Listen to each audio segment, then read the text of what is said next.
Donc vous êtes nombreux à vous intéresser à cet outil que nous proposons pour de la reformulation de texte. Donc on va vous montrer la meilleure façon de reformuler un texte, parce qu'au final il y a différentes langues, il y a français, allemand, espagnol, etc. Mais si au final vous voulez reformuler du texte français, le mieux c'est de partir sur de l'anglais. Donc on va vous montrer en fait comment faire.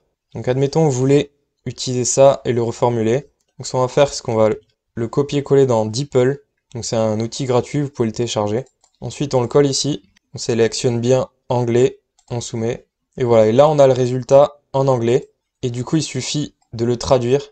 Donc on va mettre le contenu de base ici. Et on va traduire ce qui a été reformulé. Et on va le comparer. Donc ici c'est le contenu de base. Et ici c'est ce qui a été reformulé. Donc on peut voir qu'il y a la publicité qui a été ajoutée. Que peut c'est devenu peuvent.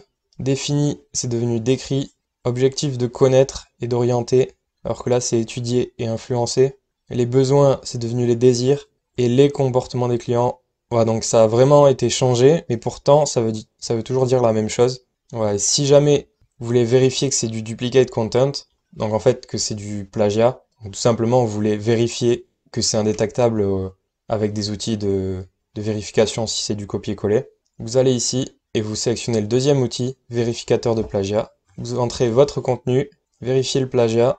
Voilà, ça a détecté juste une petite phrase qui est déjà en fait existante. Et vous pouvez en fait l'ouvrir et voir. Et voilà, vous voyez en fait que c'est plusieurs sites, ça n'est pas qu'un seul. Donc en fait, c'est juste une phrase qui est utilisée généralement par plusieurs personnes. Et au final, aucun résultat trouvé pour ça. Donc ça veut dire que c'est pas du duplicate content. Cet outil, il est plutôt basique, mais il est présent sur notre site. Si vous voulez un meilleur duplicate checker, vous allez sur Dupli Checker. Vous refaites la même chose que sur notre site. Enfin, c'est un peu plus galère, mais c'est un peu mieux, on va dire. Ça prend aussi un peu plus de temps. Ah, donc vous attendez.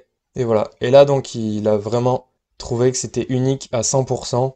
Donc normalement, si vous utilisez ça pour vos études, ou pour la création d'articles, etc., que ce soit Google ou vos professeurs, ils découvriront pas que c'est du contenu copié, en fait. Donc voilà, continuez d'utiliser, il n'y a pas de souci.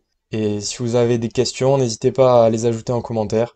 En tout cas, si vous êtes intéressé par le business, par des logiciels, etc., vous pouvez aussi vous abonner à notre chaîne. On poste des tutoriels et on aide aussi à choisir le bon logiciel. Donc voilà. Ciao!